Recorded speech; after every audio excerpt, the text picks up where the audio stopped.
chers tous, bonjour chers toutes. En parlant des piliers de la santé, nous avons aussi parlé des maladies qui pouvaient affecter l'homme. Nous avons parlé de la crise cardiaque. Beaucoup prennent à la légère ce qu'est la crise cardiaque parce qu'ils se disent que la médecine moderne peut trouver des solutions. En effet, depuis quelques années, il est beaucoup plus facile de faire des pontages, d'installer des cathéters ou des tuteurs vasculaires et tout pour surmonter les problèmes qui interviennent. Mais ces solutions sont des solutions temporaires. Elles ne règlent pas le problème au fond. Prenons l'exemple du tuteur vasculaire. On fait des examens pour repérer le site du blocage. On gonfle un petit ballon pour ouvrir le site rétréci. On installe le tuteur vasculaire pour garder la terre ouverte. Si la situation est beaucoup plus grave, on fait une chirurgie à cœur ouvert pour faire des pontages. Le pontage consiste à installer donc un pont, à passer par-dessus le site du blocage en se servant d'un morceau de vaisseau sanguin qui est prélevé ailleurs. Donc, les gens pensent que les solutions sont là et ils prennent tous ces éléments vraiment à la légère. Bien que cela ait contribué à la baisse de la mortalité à la suite des maladies cardiovasculaires, le problème ou la maladie en elle-même ne disparaît pas. L'infarctus ou la crise cardiaque qui a eu lieu en premier lieu ne s'est pas dissipé. Les cellules mortes sont toujours là. Donc, il faut mieux anticiper, éviter que cette situation-là ne se produise plutôt que de faire confiance de façon aveugle à la médecine moderne. La prévention permet d'anticiper et la cure permet de régler les problèmes au cas où la prévention échouerait.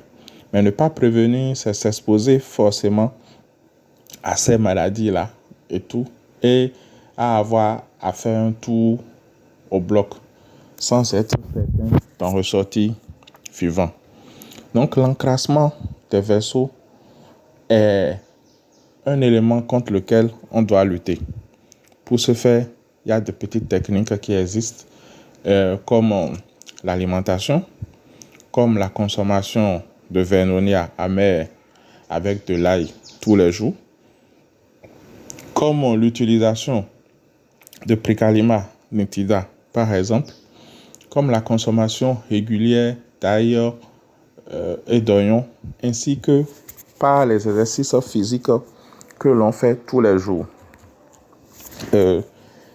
La dernière fois, nous avons parlé du cancer. J'ai omis de donner une réponse ou une recette pour soigner la maladie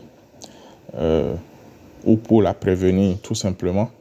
Il s'agit de chercher des aloès qui ont entre 4 et 5 ans d'âge, d'en enlever les épines et tout, de les couper en morceaux, 4 ou 5 grandes feuilles d'aloès par exemple, et d'y ajouter entre 25 et 50 centilitres de miel. À cela, on complète de l'eau de vie, à peu près 125 millilitres, et on mixe le tout.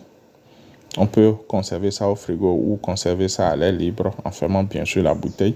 Et cela se consomme à raison d'une cuillerée à soupe à 2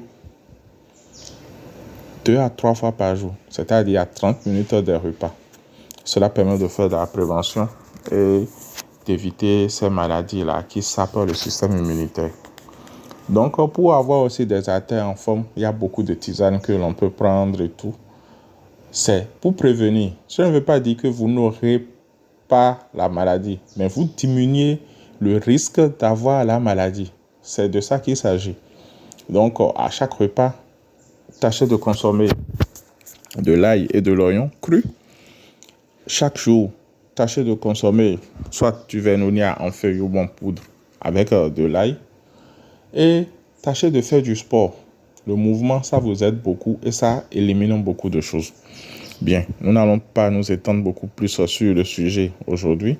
Si vous voulez recevoir nos prochaines publications, n'hésitez pas à nous appeler sur le plus 229 97 16 51 71 ou le 96 26 29 21 ou le 97 26 25 66. Nous nous ferons un plaisir de vous accueillir et de nous occuper de vous. À très bientôt et sachez que vous êtes le seul maître de votre santé. Personne ne viendra s'en occuper à votre place. Prenez-vous en main pour pouvoir vivre un peu plus longtemps sur cette terre et profiter des merveilles que la nature nous offre. Bye bye.